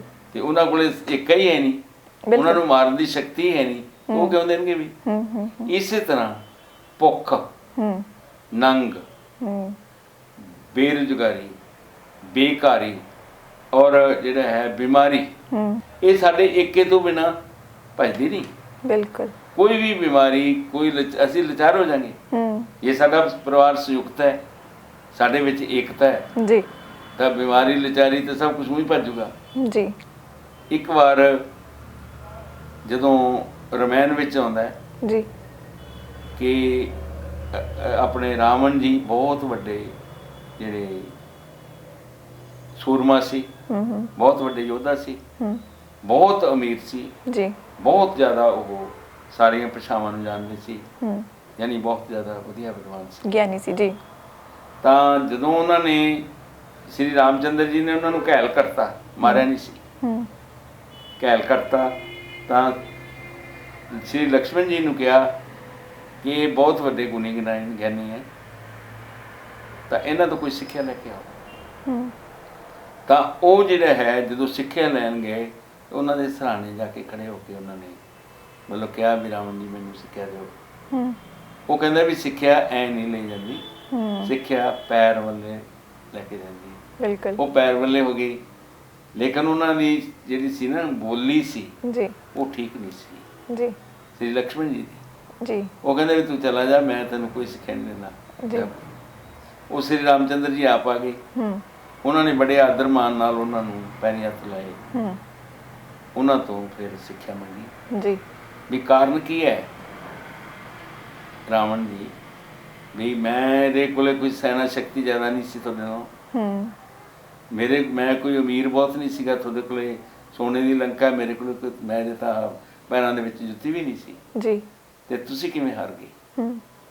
ਤਾਂ ਉਹ ਕਹਿਣ ਲੱਗੇ ਵੀ ਬਾਕੀ ਗੱਲਾਂ ਤਾਂ ਰਾਵਣ ਜੀ ਮਤਲਬ ਰਾਮ ਜੀ ਠੀਕ ਹੈ, ਇੱਕ ਗੱਲ ਮੇਰੇ ਕੋਲ ਹੈ ਨਹੀਂ ਸੀ ਵੀ ਤੇਰਾ ਜਿਹੜਾ ਬ੍ਰਦਰ ਹੈ, ਭਰਾ ਹੈ ਛੋਟਾ, ਉਹ ਤੇਰੇ ਨਾਲ ਸੀ ਜੀ, ਲੇਕਿਨ ਮੇਰਾ ਭਰਾ ਮੇਰੇ ਨਾਲ ਨਹੀਂ ਸੀ। ਬਿਲਕੁਲ। ਤਾਂ ਇਹ ਵੀ ਪਰਿਵਾਰਕ ਯਾਨੀ ਇੱਕ ਸਾਡੀ ਧਾਰਮਿਕ ਜਿਹਨੂੰ ਬੁੱਕ ਹੈ, ਹੋਲੀ ਬੁੱਕ ਹੈ, ਬਿਲਕੁਲ, ਜਿਹਨੂੰ ਅਸੀਂ ਮੰਨਦੇ ਹਾਂ ਜੀ। ਉਹ ਇਹ ਕਹਿੰਦੀ ਹੈ ਵੀ ਏਕਤਾ ਰੱਖੋ ਆਪਦੇ ਭਰਾਵਾਂ ਨਾਲ ਜੀ, ਏਕਤਾ ਰੱਖੋ ਜੀ ਜੀ, ਤਾਂ ਸਾਨੂੰ ਏਕਤਾ ਰੱਖਣੀ ਚਾਹੀਦੀ ਹੈ ਜਦੋਂ ਇਸ ਨੂੰ ਪੂਜਦੇ ਅਸੀਂ ਨੂੰ ਜੀ। ਸੋ ਏਕਤਾ ਦੀ ਆਪਣੀ ਪਹਿਲੀ ਗੱਲ ਦੀ ਵੀ ਪੁਸ਼ਟੀ ਕਰਦੀ ਹੈ ਜੀ ਜੀ, ਔਰ ਇਹ ਵੀ ਕਰਦੀ ਹੈ ਕਿ ਸੰਯੁਕਤ ਪਰਿਵਾਰ ਹੋਣੇ ਚਾਹੀਦੇ ਹੈ ਜੀ। ਜੇ ਸੰਯੁਕਤ ਪਰਿਵਾਰ ਹੈਗੇ ਹੈ ਤਾਂ ਕੋਈ ਸਾਨੂੰ ਹਰਾ ਹੀ ਨਹੀਂ ਸਕਦਾ। ਬਿਲਕੁਲ। ਸੋ ਇਹ ਜਿਹੜੀਆਂ ਗੱਲਾਂ ਨੇ ਡਾਕਟਰ ਸਾਹਿਬ ਦੀਆਂ, ਸ਼ਾਇਦ ਅੱਜ ਜਿਹੜੀ ਮੈਂ ਇੱਕ ਕਹਾਣੀ ਇਹਨਾਂ ਤੋਂ ਸੁਣੀ ਹੈ ਉਸ ਪਰਿਵਾਰ ਦੀ ਜੋ ਕਿ ਖਜ਼ਾਨਾ ਲੈ ਕੇ ਅਮੀਰ ਹੋ ਜਾਂਦੀ ਹੈ, ਵਾਕਈ ਬਹੁਤ ਅੱਛੀ ਸੇਧ ਦਿੰਦੀ ਹੈ ਸਾਨੂੰ ਜ਼ਿੰਦਗੀ ਨੂੰ ਜੀਉਣ ਲਈ ਕਿ ਅਗਰ ਅਸੀਂ ਏਕਤਾ ਨਾਲ ਰਹਿੰਦੇ ਹਾਂ, ਸਾਡੇ ਪਰਿਵਾਰ ਦੇ ਵਿੱਚ ਏਕਤਾ ਹੈ, ਇੱਕ ਦੂਸਰੇ ਦਾ ਕਹਿਣਾ ਮੰਨਦੇ ਹਾਂ, ਇੱਕ ਦੂਸਰੇ ਦੀ ਇਮੋਸ਼ਨ ਸਮਝਦੇ ਹਾਂ, ਤੇ ਲੱਗਦਾ ਹੈ ਕਿ ਸਾਡੇ ਪਰਿਵਾਰ ਨੂੰ ਕੋਈ ਤੋੜ ਨਹੀਂ ਸਕਦਾ ਔਰ ਉਸ ਪਰਿਵਾਰ ਦੇ ਵਿੱਚ ਖੁਸ਼ੀਆਂ ਹਮੇਸ਼ਾ ਰਹਿਣਗੀਆਂ, ਦੁੱਖ ਸ਼ਾਇਦ ਲਾਗੇ ਨਹੀਂ ਆਣਗੇ, ਕਿਉਂਕਿ ਦੁੱਖ ਜਿਹੜਾ ਹੈ ਉਹ ਬਟਿਆ ਜਾਂਦਾ ਹੈ ਉਸ ਪਰਿਵਾਰ ਦੇ ਵਿੱਚ, ਔਰ ਬਟ ਕੇ ਉਹ ਆਪਸ ਵਿੱਚ ਦੁੱਖ ਸ਼ੇਅਰ ਵੀ ਕਰ ਲੈਂਦੇ, ਉਹਨੂੰ ਪਤਾ ਵੀ ਨਹੀਂ ਚੱਲਦਾ ਕਿ ਦੁੱਖ ਕਦੋਂ ਆਇਆ ਔਰ ਕਦੋਂ ਚਲਾ ਗਿਆ। ਵਾਕਈ ਡਾਕਟਰ ਸਾਹਿਬ ਤੁਸੀਂ ਅੱਜ ਬਹੁਤ ਅੱਛੀ ਕਹਾਣੀ ਜਿਹੜੀ ਹੈ ਸਾਨੂੰ ਦੱਸੀ ਹੈ, ਔਰ ਮੈਨੂੰ ਉਮੀਦ ਹੈ ਕਿ ਅੱਜ ਦਰਸ਼ਕ ਜਿਹੜੇ ਹੈ ਜ਼ਰੂਰ ਉਹਨਾਂ ਨੂੰ ਇੱਕ ਅੱਛਾ ਲੈਸਨ ਮਿਲਿਆ ਹੋਏਗਾ। ਔਰ ਬਾਕੀ ਦੇਖਿਆ ਵੀ ਗਿਆ ਕਿਤੇ ਨਾ ਕਿਤੇ ਨਿਊਕਲੀਅਰ ਪਰਿਵਾਰ ਦਾ ਇਹ ਨੁਕਸਾਨ ਵੀ ਹੈ, ਕਿਉਂਕਿ ਉਹ ਜਿਹੜੇ ਸਾਡੇ ਜਦੋਂ ਇੱਕ ਪਰਿਵਾਰ ਦੇ ਵਿੱਚ ਦਾਦਾ ਦਾਦੀ ਹੁੰਦੇ ਆ, ਚਾਚਾ ਚਾਚੀ ਹੁੰਦੇ ਨੇ, ਤੇ ਉਹ ਕਿਤੇ ਨਾ ਕਿਤੇ ਉਹਨਾਂ ਦੇ ਜਿਹੜੇ ਛੋਟੇ ਛੋਟੇ ਲੈਸਨਸ ਹੈ ਉਹ ਬੱਚਿਆਂ ਨੂੰ ਅੱਗੇ ਮਿਲਦੇ ਰਹਿੰਦੇ ਨੇ, ਤੇ ਉਹ ਕੀ ਕਰਦੇ ਨੇ ਕਿ ਉਹ ਚੀਜ਼ ਨੂੰ ਐਕਵਾਇਰ ਕਰਕੇ ਤੇ ਆਪਣੀ ਜ਼ਿੰਦਗੀ ਜਿਹੜੀ ਹੈ ਖੁਸ਼ਹਾਲ ਕਰ ਸਕਦੇ ਨੇ, ਕਿਉਂਕਿ ਉਹਨਾਂ ਦੇ ਅੰਦਰ ਇੱਕ ਪੇਸ਼ੈਂਸ ਪਾਵਰ ਜਿਹਨੂੰ ਕਹਿੰਦੇ ਆ ਉਹ ਡਿਵੈਲਪ ਹੁੰਦੀ ਹੈ। तो वाकई आज तुसी बहुत अच्छी कहानी दसी है, पर समा ज़्यादा नहीं बचा। पावर टोन की भी आप गल करनी है डॉक्टर साहब, पावर टोन की गल करते हैं। पावर टोन दो टाइप के ने, पावर टोन फुर्तीला ते पावर टोन जोशीला। तो पहले मैं ये जानना चाहवागी कि दोनों च फर्क की है? बेटे कुछ लोग जिन्हां विच पेशेंस हुंदी है, हुणे गल करके हटे जी जी जी, वो कहंदे भी डॉक्टर साहब सानू ठीक कर दिओ जी, लेकिन भावें असीं 4 दिन बाद विच ठीक हो जाए। बिल्कुल, ਅਸੀਂ ਉਹਨਾਂ ਨੂੰ ਨਾਰਮਲ ਪਾਵਰ ਟੋਨ ਦਿੰਨੇ ਜੀ, ਸ਼ਕਤੀ ਦਿੰਨੇ ਆ, ਤਾਕਤ ਦਿੰਨੇ ਆ, ਉਹ ਪਰਮਾਨੈਂਟ ਹੁੰਦਾ ਹੈ ਜੀ। ਇੱਕ ਕਹਿੰਦੇ ਆ ਵੀ ਲਓ ਜੀ ਸਾਡੇ ਵਿੱਚ ਪੇਸ਼ੈਂਸ ਹੈ ਨਹੀਂ ਜੀ, ਸਾਨੂੰ ਤਾਂ ਹੁਣੇ ਹੀ ਡਾਕਟਰ ਸਾਹਿਬ ਐਸੀ ਕੋਈ ਚੀਜ਼ ਦਿਓ ਫਿਰ ਅਸੀਂ ਜਾ ਕੇ ਘਰੇ ਇਹ ਕੰਮ ਤੇ ਲੱਗ ਜਾਈਏ ਜੀ, ਔਰ ਜੋ ਕੰਮ ਅਸੀਂ ਕਰ ਨਹੀਂ ਸਕੇ ਜੀ ਉਨੀ ਸਾਨੂੰ ਸਮਰੱਥਾ ਦੇ ਦਿਓ ਜੀ, ਤਾਂ ਜੋ ਪਤੀ ਪਤਨੀ ਅਸੀਂ ਸੁੱਖ ਆਨੰਦ ਤੇ ਪਰਮਾਨੈਂਟ ਪ੍ਰਾਪਤ ਕਰ ਸਕੇ, ਜਿਹੜੀ ਹੈ ਮੰਨ ਸਕੀਏ ਜੀ। ਕਿਸੇ ਦੀ ਕੋਈ ਇੱਛਾ ਹੈ ਉਹਨੂੰ ਤੁਸੀਂ ਬਦਲ ਨਹੀਂ ਸਕਦੇ। ਅਸੀਂ ਇੱਛਾ ਪੂਰੀ ਨਾ ਕਰਾਂਗੇ ਕੋਈ ਹੋਰ ਕਰ ਦੂਗਾ। ਬਿਲਕੁਲ। ਉਹ ਜਿਹੜਾ ਪਾਵਰ ਟੋਨ ਫੁਰਤੀਲਾ ਹੈ ਜੀ, ਉਹ ਤਾਂ ਇੱਕਦਮ ਇਨਸਟੈਂਟ ਕੰਮ ਕਰਨਾ ਹੋਵੇ ਜੀ। ਬਾਕੀ ਦੇ ਜਿਹੜੇ 4 ਪਾਵਰ ਟੋਨ ਹੈ ਉਹ ਹੌਲੀ ਹੌਲੀ ਪੈਦਾ ਕਰਦੇ ਆ ਜੀ। ਜਿਵੇਂ ਕਿ ਆਪਾਂ ਕਹਿੰਦੇ ਵੀ ਸਪਰਮ ਵਧਾਉਣ ਲਈ ਪਾਵਰ ਟੋਨ ਹੈ ਜੀ, ਸੁਪਨ ਦੋਸ਼ ਨੂੰ ਠੀਕ ਕਰਨ ਲਈ ਪਾਵਰ ਟੋਨ ਹੈ ਜੀ, ਧਾਤ ਨੂੰ ਪਾਵਰ ਟੋਨ ਜਿਹੜਾ ਹੈ ਠੀਕ ਕਰਨ ਵਾਲਾ ਹੈ ਜੀ, ਸ਼ਕਤੀ ਵਧਾਉਣ ਵਾਲਾ ਰਸਾਇਣ ਆ ਉਹ ਵੀ ਪਾਵਰ ਟੋਨ ਹੈ ਜੀ। ਫਿਰ ਕੀ ਹੈ ਕਿ ਪਾਵਰ ਟੋਨ ਜੋਸ਼ੀਲਾ ਜਿਹੜਾ ਕਿ 300 ਮਿਲੀਗ੍ਰਾਮ ਹੈ ਜੀ, ਉਹ 30 ਲੱਖ ਦੇ ਕਰੀਬ ਪਾਵਰ ਟੋਨ ਦਿੰਦਾ ਹੈ, ਲੇਕਿਨ ਹੌਲੀ ਹੌਲੀ ਦਿੰਦਾ ਹੈ ਜੀ। ਜਿਹੜਾ ਇੱਕ 600 ਮਿਲੀਗ੍ਰਾਮ ਹੈ ਉਹ ਸਾਨੂੰ 60 ਲੱਖ ਦੇ ਕਰੀਬ ਪਾਵਰ ਟੋਨ ਦਿੰਦਾ ਹੈ ਜੀ, ਤਾਕਤ ਦਿੰਦਾ ਹੈ ਜੀ। ਤਾਂ ਉਹ ਪਾਵਰਟੋਨ ਵੀ ਹੌਲੀ ਹੌਲੀ ਕੰਮ ਕਰਦਾ ਹੈ। ਹੂੰ ਫਿਰ 1000 ਮਿਲੀਗ੍ਰਾਮ ਦਾ ਪਾਵਰਟੋਨ ਹੈ, ਜੀ ਉਹਨੇ 1 ਕਰੋੜ ਤੋਂ ਉੱਤੇ ਤਾਕਤ ਦੇਣੀ ਹੈ। ਹੂੰ ਔਰ 1 ਕਰੋੜ ਤੋਂ ਉੱਤੇ ਤਾਕਤ ਜੇ ਇੱਕਦਮ ਕਿਸੇ ਬੰਦੇ ਨੂੰ ਦੇ ਦੇਂਗੇ, ਉਹ ਤਾਂ ਘਬਰਾਹਟ ਮਹਿਸੂਸ ਕਰਨ ਲੱਗ ਜੂਗਾ। ਬਿਲਕੁਲ ਉਹਦੀਆਂ ਅੱਖਾਂ ਦੇ ਉੱਤੇ ਅਸਰ ਪੈ ਸਕਦਾ ਹੈ, ਉਹਦੇ ਦਿਮਾਗ ਤੇ ਅਸਰ ਪੈ ਸਕਦਾ ਹੈ, ਹੂੰ ਜਾਂ ਮਤਲਬ ਤਾਂ ਉਹਨੂੰ ਅਸੀਂ ਹੌਲੀ ਹੌਲੀ ਦਿੰਦੇ ਹਾਂ ਤਾਕਤ, ਜੀ ਤਾਂ ਜੋ ਪੱਕੇ ਤੌਰ ਤੇ ਤਾਕਤ ਉਹਦੇ ਵਿੱਚ ਆ ਜਾਵੇ। ਜੀ ਤਾਂ ਪਾਵਰਟੋਨ ਜਿਹੜਾ ਹੈ ਮਤਲਬ ਹਰ ਇੱਕ ਉਮਰ ਲਈ ਤੇ ਹਰ ਇੱਕ ਮੌਸਮ ਵਿੱਚ ਵਰਤੇ ਜਾਣ ਵਾਲੀ ਜਿਹੜਾ ਹੈ ਸ਼ਕਤੀਸ਼ਾਲੀ ਪਦਾਰਥ ਹੈ, ਜੀ ਜਿਹੜਾ ਕਿ ਆਪਣੇ ਗ੍ਰੰਥਾਂ ਵਿੱਚ ਲਿਖੀ ਜਾਂ ਦੁਰਲੱਭ ਜੜੀ ਬੂਟੀਆਂ, ਹੂੰ ਫਿਰ ਜਿਹੜੇ ਹੈ ਕੁਸ਼ਤੇ ਜੀ ਔਰ ਰਸਾਂ ਹੂੰ ਪਸਮਾਂ ਤੇ ਬਣਿਆ ਹੈ। ਜੀ ਜੀ ਜੀ ਜਿਵੇਂ ਆਪਾਂ ਗੱਲਾਂ ਕਰਦੇ ਹਾਂ ਪਹਿਲਾਂ ਵੀ 16 ਜੜੀ ਬੂਟੀਆਂ ਇਸ ਵਿੱਚ ਪੈਂਦੀਆਂ ਹਨ ਹੂੰ ਤੇ 7 ਤਰ੍ਹਾਂ ਦੀਆਂ ਪਸਮਾਂ ਤੇ ਕੁਸ਼ਤੇ ਤੇ ਰਸ ਪੈਂਦੇ ਹਨ, ਜੀ ਜਿਸ ਦੇ ਨਾਲ ਪਾਵਰਟੋਨ ਨੇ ਇੰਨਾ ਪਾਪੂਲਰ ਹੋ ਗਿਆ ਹੂੰ ਕਿ ਹਰ ਇੱਕ ਬੰਦੇ ਦੀ ਜ਼ੁਬਾਨ ਤੇ ਇਸ ਵੇਲੇ ਪਾਵਰਟੋਨ ਦਾ ਨਾਮ ਹੈ। ਪਾਵਰਟੋਨ ਜੀ ਕਿਉਂਕਿ ਇਹ ਜਿਹੜਾ ਹੈ ਜ਼ਰੂਰਤਾਂ ਨੌਜਵਾਨਾਂ ਦੀਆਂ ਵੀ ਪੂਰੀਆਂ ਕਰਦਾ ਹੈ। ਜੀ ਗ੍ਰਸਤੀ ਜੀਵਨ ਦੇ ਜਿਹੜੇ ਮਤਲਬ ਵਿੱਚ ਵਿਚਰ ਰਹੇ ਹੈ ਪਤੀ ਪਤਨੀ, ਉਹਨਾਂ ਦੀਆਂ ਵੀ ਪੂਰੀਆਂ ਕਰਦਾ ਹੈ। ਜੀ ਔਰ ਉਮਰ ਹੰਢਾ ਚੁੱਕੇ ਸੀਨੀਅਰ ਸਿਟੀਜ਼ਨ ਦੀਆਂ ਵੀ ਉਮਰ ਦੀਆਂ ਜਿਹੜਾ ਪੈਦਾ ਕਰਦਾ ਹੈ, ਜੀ ਉਹਨਾਂ ਦੇ ਵਿੱਚ ਸ਼ਕਤੀ ਪੈਦਾ ਕਰਦਾ ਹੈ। ਹੂੰ ਉਹ ਸੈਕਸ ਦੀ ਪਾਵਰ ਤਾਂ ਉਮਰ ਅਨੁਸਾਰ ਮਿਲਣੀ ਹੈ, ਜੀ ਲੇਕਿਨ ਇਹ ਰਸਾਇਣ ਹੈ ਹੂੰ ਉਮਰ ਵਧਾਉਣ ਵਿੱਚ ਉਹਨਾਂ ਦੀ ਮਦਦ ਕਰਦਾ ਹੈ। ਜੀ ਇਸ ਕਰਕੇ ਹਰ ਇੱਕ ਵਰਗ ਵਿੱਚ ਇਹ ਪਾਪੂਲਰ ਹੈ, ਜੀ ਕਿਉਂਕਿ ਇਹਦੇ ਨਾਲ ਜੋਸ਼ ਤੇ ਜਲਾਲ ਵੀ ਆਉਂਦਾ ਹੈ, ਬਿਲਕੁਲ ਉਮਰ ਵੀ ਲੰਬੀ ਹੁੰਦੀ ਹੈ। ਜੀ ਜੀ ਸ਼ੁਕਰ ਦੇ ਵਿੱਚ ਯਾਨੀ ਵੀਰੇ ਦੇ ਵਿੱਚ ਕੋਈ ਜਿਹੜੀ ਆਪਾਂ ਕਹਿ ਦਿੰਦੇ ਆ ਕਿ ਬੈਕਟੀਰੀਆ ਪੈਦਾ ਹੋ ਗਏ, ਉਹਨਾਂ ਨੂੰ ਵੀ ਠੀਕ ਕਰਦਾ ਹੈ। ਹੂੰ ਵੀਰੇ ਦੀ ਕਮੀ ਹੈ ਉਹਨੂੰ ਵੀ ਠੀਕ ਕਰਦਾ ਹੈ। ਹੂੰ ਸ਼ੀਘਰ ਪਤਨ ਨੂੰ ਠੀਕ ਕਰਦਾ ਹੈ, ਹੂੰ ਜਿਹਨੂੰ ਆਪਾਂ ਅਰਲੀ ਡਿਸਚਾਰਜ ਕਹਿ ਦਿੰਦੇ ਹਾਂ। ਹੂੰ ਇਰੈਕਟਾਈਲ ਡਿਸਫੰਕਸ਼ਨ ਨੂੰ ਵੀ ਠੀਕ ਕਰਦਾ ਹੈ, ਕਿਉਂਕਿ ਇਹ ਰਸਾਇਣ ਹੈ, ਜੀ। ਤਾਕਤਵਰ ਚੀਜ਼ ਹੈ। ਜੀ ਜੀ ਜੀ ਤਾਂ ਜਿਹੜੇ ਬੰਦਿਆਂ ਨੇ ਬੱਚਿਆਂ ਨੇ ਹੂੰ ਪਲ ਭਰ ਦੇ ਜਿਹੜਾ ਹੈ ਜੋਸ਼ ਵਿੱਚ ਆ ਕੇ ਔਰ ਪਲ ਭਰ ਦੇ ਸਵਾਦ ਲਈ ਆਪਣਾ ਵੀਰ ਗਵਾ ਦਿੱਤਾ ਹੈ, ਜੀ ਉਹਨਾਂ ਵਾਸਤੇ ਅੰਮ੍ਰਿਤ ਸਮਾਨ ਔਸ਼ਧੀ ਜਿਹੜੀ ਹੈ ਇਹ ਪ੍ਰਮਾਣਿਤ ਹੋ ਚੁੱਕਿਆ ਹੈ। ਹੂੰ ਔਰ ਜਿਹੜਾ ਹੈ ਇਹ ਹੋਰ ਵੀ ਬਹੁਤ ਸਾਰੇ ਕੰਮ ਕਰਦਾ ਹੈ। ਪਾਵਰਟੋਨ ਇਕੱਲਾ ਇਹ ਨਹੀਂ, ਉਮਰ ਵਿੱਚ ਵਾਧਾ ਕਰਦਾ ਹੈ, ਹੂੰ ਸਾਡੀਆਂ ਰਸਾਇਣਕ ਕਿਰਿਆਵਾਂ ਠੀਕ ਕਰਦਾ ਹੈ, ਜਿਵੇਂ ਭੁੱਖ ਠੀਕ ਲੱਗਣੀ, ਨੀਂਦ ਠੀਕ ਆਉਣੀ, ਲੈਟਰਿਨ ਠੀਕ ਆਉਣੀ। ਕਈ ਮੇਰੇ ਭਰਾਵਾਂ ਨੂੰ ਕੜਾਲ ਪੈਣੀ ਸ਼ੁਰੂ ਹੋ ਜਾਂਦੀ ਹੈ ਲੱਤਾਂ ਬਾਹਾਂ ਵਿੱਚ, ਜੀ ਜੀ ਜੀ ਉਹਨਾਂ ਨੂੰ ਵੀ ਠੀਕ ਕਰਦਾ ਹੈ। ਚੱਕਰ ਆਉਂਦੇ ਆ ਕਿਸੇ ਨੂੰ, ਉਹਨਾਂ ਨੂੰ ਵੀ ਠੀਕ ਕਰਦਾ ਹੈ। ਆਕਸੀਜਨ ਦੀ ਕਮੀ ਹੈ, ਉਹਨੂੰ ਵੀ ਠੀਕ ਕਰਦਾ ਹੈ। ਜੀ ਕਿਉਂਕਿ ਕੱਲ ਮੈਨੂੰ ਇੱਕ ਬੰਦੇ ਦਾ ਜਿਹੜਾ ਸੀਗਾ ਫੋਨ ਆਇਆ ਜੀ ਕਿ ਉਹ ਇੱਕ ਜਿਹੜੀ ਹੈ ਫੈਕਟਰੀ ਵਿੱਚ ਕੰਮ ਕਰਦਾ ਹੈ, ਜਿੱਥੇ ਧੂੜ ਬਹੁਤ ਉੱਡਦੀ ਹੈ। ਹੂੰ ਉਹਨੂੰ ਚੱਕਰ ਆਉਣੇ ਸ਼ੁਰੂ ਹੋ ਜਾਂਦੇ ਆ ਆਕਸੀਜਨ ਦੀ ਕਮੀ ਨਾਲ। ਹੂੰ ਉਹਦਾ ਜਿਹੜਾ ਨੱਕ ਵਗਣਾ ਸ਼ੁਰੂ ਹੋ ਜਾਂਦਾ ਸੀ, ਹੂੰ ਤਾਂ ਉਹਨੂੰ ਮੈਂ ਦਵਾਈ ਭੇਜ ਰਿਹਾ। ਹੂੰ ਤਾਂ ਇਸ ਤਰ੍ਹਾਂ ਦੇ ਵੀ ਲੋਕ ਵੀ ਆਉਂਦੇ ਆ ਜਿਨ੍ਹਾਂ ਨੂੰ ਆਕਸੀਜਨ ਦੀ ਕਮੀ ਹੋ ਜਾਂਦੀ ਹੈ। ਜੀ ਜੀ ਜਿਵੇਂ ਡਰਾਈਵਰ ਭਰਾ ਹੈ, ਜੀ ਉਹਨਾਂ ਦੀ ਕੈਬਨ ਕੰਜਸਟਡ ਹੁੰਦੀ ਹੈ, ਹੂੰ ਉਹਦੇ ਵਿੱਚ ਆਕਸੀਜਨ ਦੀ ਕਮੀ ਆ ਜਾਂਦੀ ਹੈ ਜੀ ਔਰ ਉਹ ਬੈਠੇ ਰਹਿੰਦੇ ਆ। ਹੂੰ ਉਹ ਬਾਹਾਂ ਨਾਲ ਤਾਂ ਕੰਮ ਕਰਦੇ ਰਹਿੰਦੇ ਆ, ਲੱਤਾਂ ਨਾਲ ਕੰਮ ਕਰਦੇ ਰਹਿੰਦੇ ਆ, ਥੱਕ ਜਾਂਦੇ ਆ।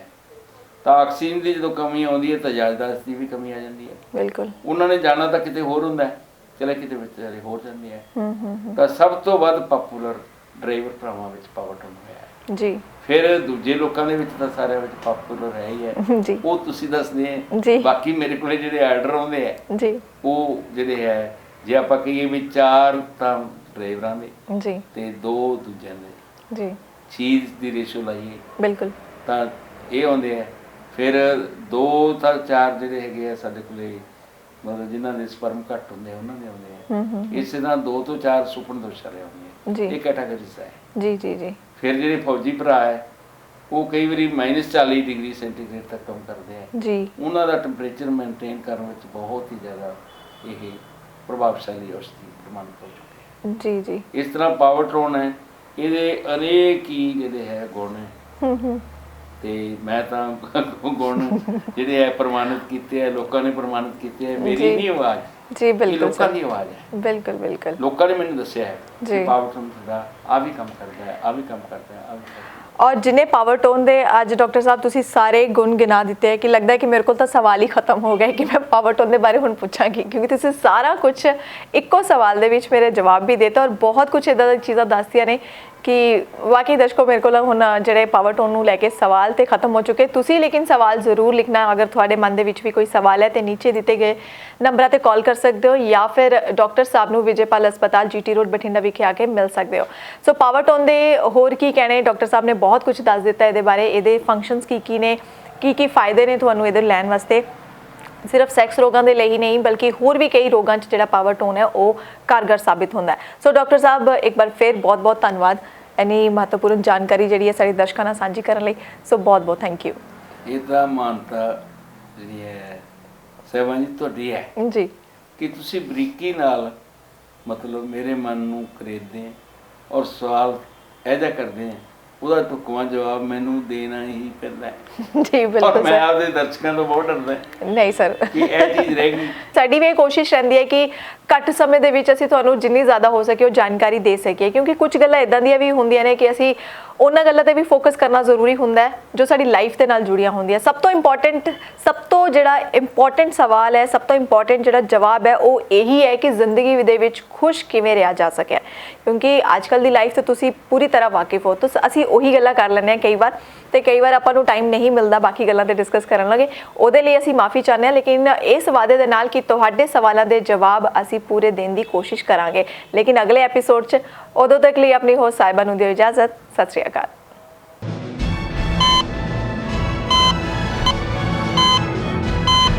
E5 ਚੈਨਲ ਪੰਜਾਬੀ ਹੁਣੇ ਸਬਸਕ੍ਰਾਈਬ ਕਰੋ ਬੈਲ ਆਈਕਨ ਤੇ ਕਲਿੱਕ ਕਰੋ